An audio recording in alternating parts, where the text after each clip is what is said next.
आपको लगता है कि कोई नेता आकर आपका जीवन सुधार देगा। जो नेता आता है वो यही कहता है कि हम पर भरोसा कीजिए, हमको वोट दे दीजिए, हम आएंगे तो आपका सब परेशानी दूर कर देंगे। आप भरोसा करके धोखे में आकर वोट देते हैं।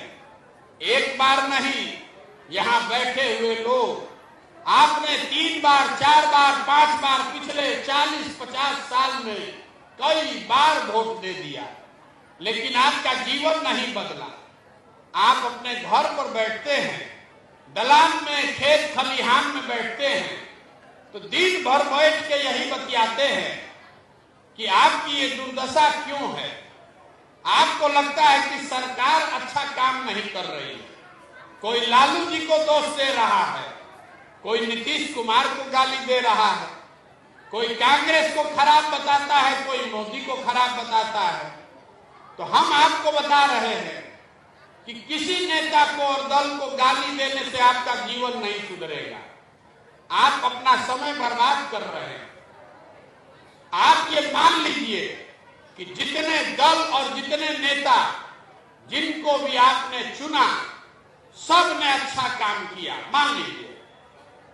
मान लीजिए कि यहां 30-40 साल कांग्रेस ने अपने शासन में अच्छा काम किया। ये भी मान लीजिए कि लालू जी के राज में सामाजिक तौर पर पिछड़े लोगों को आवाज मिल गई, सामाजिक न्याय हो गया। ये भी मान लीजिए कि नीतीश कुमार के राज में सड़क बन गई, बिजली आ गई। मोदी जी प्रधानमंत्री बने तो भारत का नाम बढ़ गया।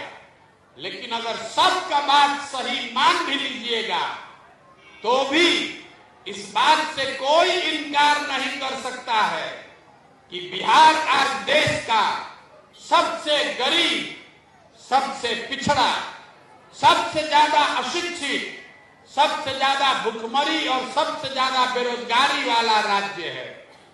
इस सत्य से तो कोई इनकार कर ही नहीं सकता। तो काहे के लिए समय बर्बाद कर रहे हैं कि लालू खराब की नीतीश खराब, मोदी खराब की कांग्रेस खराब। आप अपने परेशानी का कारण पहले समझिए। आखिर बिहार में इतनी गरीबी है क्यों? दूसरे राज्यों में भी तो नेता चोरी करता है, दूसरे राज्यों में भी यही संविधान, यही व्यवस्था है। फिर गुजरात से, पंजाब से कोई आकर बिहार में मजदूरी क्यों नहीं करता है? आपके घर के बच्चे बाहर मजदूरी करने क्यों जाते हैं? जब तक ये रोग नहीं समझ में आएगा तब तक